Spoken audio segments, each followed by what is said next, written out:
चलिए, मैं अपनी तरफ से सभी देशवासियों को ईद उल फित्र की बहुत बहुत मुबारकबाद पेश करता हूँ। ये रमज़ान का जो महीना है, ये मुसलमानों को सिखाता है कि सब्र कैसे करना चाहिए, और मुल्क के जो हालात है उसे देखते हुए मैं लोगों से भी यही अपील करूँगा कि ये वक्त भी निकलने वाला है, हमें सब्र करना और बहुत अमन के साथ, बहुत सुकून के साथ ये रमज़ान यहाँ पे गुज़रा है, बहुत अच्छे तरीके से गुज़रा है। हम यही उम्मीद करते हैं कि आने वाले वक्त में भी इंशाअल्लाह जो भाईचारगी हमने शहर के अंदर, ज़िले के अंदर दिखाए हैं, वो कायम रहेगी। मैं अपनी तरफ से दोबारा आप सभी लोगों को बहुत बहुत ईद की मुबारकबाद। सर, बीडमध्ये जो काही प्रकार घडला तर त्यामध्ये काही लोकांवर कारवाई करण्यात आली, त्या लोकांचा तुम्ही दहशतवादी असा उल्लेख केलाय ट्विटमध्ये। मैंने ऐसा कोई ट्वीट नहीं किया है कि जिसकी, लेकिन क्या ये बात सही नहीं है कि इस मुल्क के अंदर अगर छोटी सी भी कोई घटना होती है और करने वाला अगर मुसलमान है तो उसके घर को बुलडोज़र से गिराया जा रहा है। हमारी इबादत का, हमारी मस्जिद को जेलेटिन स्टिक से एक तरीके से बम से उड़ाया गया, और उसके ऊपर अगर आपने यूएपीए का कानून नहीं लगाए तो क्या संदेश दे रहे हैं आप? एक तरफ आपका कानून अलग, दूसरे तरफ आपका कानून अलग, तो ऐसा नहीं होना चाहिए करके मैंने पुलिस डिपार्टमेंट का शुक्रिया अदा किया उस ट्वीट के अंदर कि यहाँ के आईजी, वहाँ के एसपी दोनों फौरन जाकर वहाँ पर कार्रवाई करें। हमारी ये मांग है कि सख्त से सख्त उसके ऊपर सेक्शन लगाने चाहिए कि दोबारा कोई भी किसी भी, चाहे वो मस्जिद हो, मंदिर हो, गिरजाघर हो, कोई भी इबादत हो, उसके ऊपर ऐसी कोई घटिया हरकत ना करे। तो एक सबक सिखाने के लिए उनके ऊपर कड़ी कार्रवाई होनी चाहिए। सध्याची कारवाई झाली, त्याच्यावर तुम्ही समाधानी आहात का? देखिए, पुलिस ने जिस तरीके से काम किया है, फौरन जाके गिरफ्तारी की है, मैंने उसका स्वागत किया है।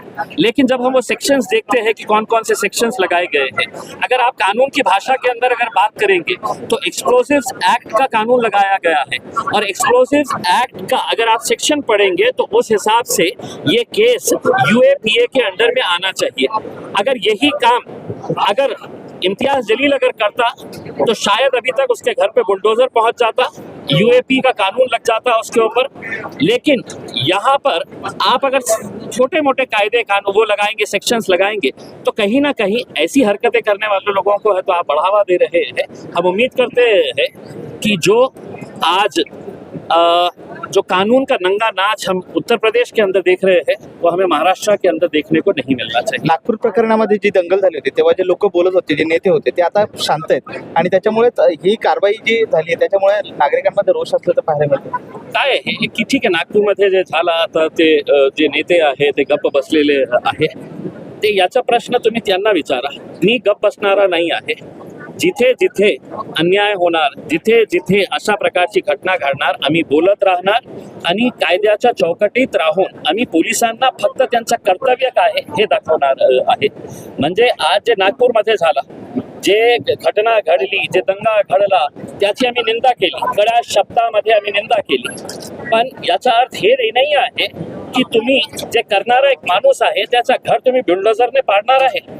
म्हणजे त्याचा दोष असेल, त्याच्या आईचा काय दोष आहे, त्याच्या वडिलाचा काय दोष आहे, त्याची बायकोचा काय दोष आहे, त्याच्या मुलांचा काय दोष आहे। म्हणजे एक अर्थ ये आहे ना कि एक घर बनाने में जिंदगियां गुजर जाती है, और ये बस्तियों के बस्तियां उजाड़ रहे हैं, तो ये कब तक चलने वाला है? अगर यही अगर कानून रखना है तो सारी अदालतों को लॉक कर दो, कोई जरूरत नहीं है ताले ठोक डालो अदालतों के ऊपर, बोलो हमारा डंडा राज चलने वाला है, हम जैसा बोलेंगे। फिर पुलिस स्टेशन की जरूरत नहीं है, अदालतों की जरूरत नहीं है, तुम तुम्हारा है तो नंगा नाच जो कर रहे हो करो, उस हिसाब से फिर देखा जाएगा आगे।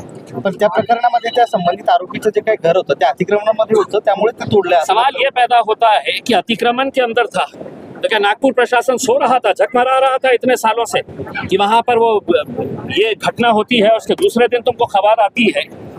यानी कि वो बिल्डिंग बनाते वक्त महानगर पालिका के अधिकारियों ने हराम का पैसा लिए होंगे कि बना तो पैसा करके, घर बना करके, और जब ये मामला हो जाता है तो तुमको ऐसे चीज़ें नजर आते हैं कि अतिक्रमण है करके। इसमें मेरा ये है कि आप जनता को है तो बार बार बेवकूफ़ नहीं बना सकते इसमें, और कानून अगर है तो वो कानून सबके लिए है, और हम तो चाह रहे हैं कि कानून के हिसाब से अगर इम्तियाज जलील कानून तोड़ा है तो उसको कानून के हिसाब से कार्रवाई होनी चाहिए, लेकिन मेरे लिए कानून अलग और तुम्हारे लिए कानून इस मुल्क के अंदर नहीं हो सकता है। वक्फ बोर्डाच्या जे काही कायदा आहे त्याच्या संदर्भात नागरिकांमध्ये रोष आहे. काही नागरिकांनी काळी पट्टी बांधून नमाज अदा की. देखिए, all India Muslim personal law board ने एक फरमान जारी किया है कि पूरे मुल्क के अंदर इसका एहतजाज करना चाहिए, और एहतजाज करने का उन्होंने जो तरीका बताया है कि आप जुमे का जुम्मतुल विदा जब था तो उस दिन जाके तो आपने सबको कहा गया था कि काले पट्टियाँ बांध कर कम से कम अपना रोष, अपनी नाराजगी जताए करके। लेकिन हमको भी ये मालूम है और इन मुस्लिम इनको भी पता है कि ये जो हुकूमत बैठी है ये कोई लोकशाही के तर्ज के ऊपर काम नहीं कर रही है। यहाँ पर सिर्फ देश दो लोग चला रहे हैं, एक नरेंद्र मोदी चला रहे हैं, एक अमित शाह चला रहे हैं, तो उनको कायदे का कोई मतलब नहीं है।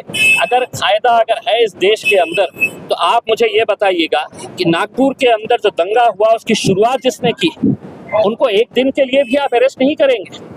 अदालत के अंदर टहलते हुए गए और टहलते हुए बाहर निकल के आए, मीडिया के सामने इस तरीके से फोटो खिंचा रहे थे जैसा मतलब देश के बहुत बड़ा काम करके आए हुए हैं, देश के लिए जंग जीत कर आए हैं करके। उनके ऊपर कोई कार्रवाई नहीं होगी। कुणाल कामरा एक जरा सा जोक क्या कर देता है तो आप जिस लोगों ने उसके स्टूडियो के ऊपर जाकर किसी तीसरे आदमी के स्टूडियो के ऊपर जाकर तोड़फोड़ किए हैं उनको आप 15-15 हजार रुपये के ऊपर अदालत छोड़ देता है।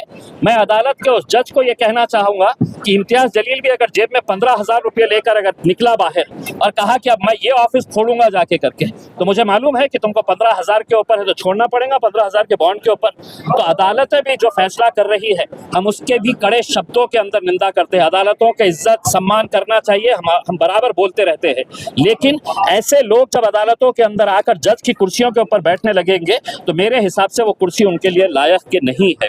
उन्हें भी उन कुर्सियों के ऊपर से उतरना पड़ेगा अगर तुम इंसाफ नहीं दे पा रहे तो। शेवटचा प्रश्न आहे, मराठीत सांगा की शेतकऱ्यांना जे काही कर्जमाफी देण्याचं आश्वासन देवेंद्र फडणवीस यांनी निवडणुकीच्या काळात दिलं होतं, मात्र आता अजित पवार म्हणतात की राज्याची परिस्थिती तशी नाहीये, त्यामुळे आता काय याचं उत्तर शेतकऱ्यांनी त्यांना विचारावं की बाबा तुम्ही आम्हाला सांगितलं होतं की आम्हाला हे कर्ज माफी करणार आहे, सत्तेमध्ये आल्यानंतर कुर्सीवर बसल्यानंतर सगळं विसरणार। जे आमची लाडली बहीण होती 75 वर्षानंतर या सगळ्यांना कळालं होतं की आमची बहीण पण आहे, अरे मेरी लाडली बहीण भी है करके। मग निवडणूक आली तर त्यांनाही फुकटात पैसे द्यायचे। आता 2100 देण्याचं हे केलं होतं, आश्वासन केलं होतं, आता ते म्हणतात की नाही तिजोरी खाली पडलेली आहे। आम्ही तर सुरुवातीपासून बोलत होते कि ये सिर्फ इलेक्शन तक नौटंकी और नाटक करने वाला ये खेल था। अब किसानों ने भी बैठ जाना चाहिए, महिलाओं ने भी अब बहुत ज़्यादा उम्मीद नहीं करनी चाहिए क्योंकि उनकी हुकूमत बन चुकी है। अब 5 साल का इंतज़ार करना कि 5 साल के बाद दोबारा आएंगे, फिर दोबारा खस्म वादे करेंगे और फिर निकल के चले जाएंगे।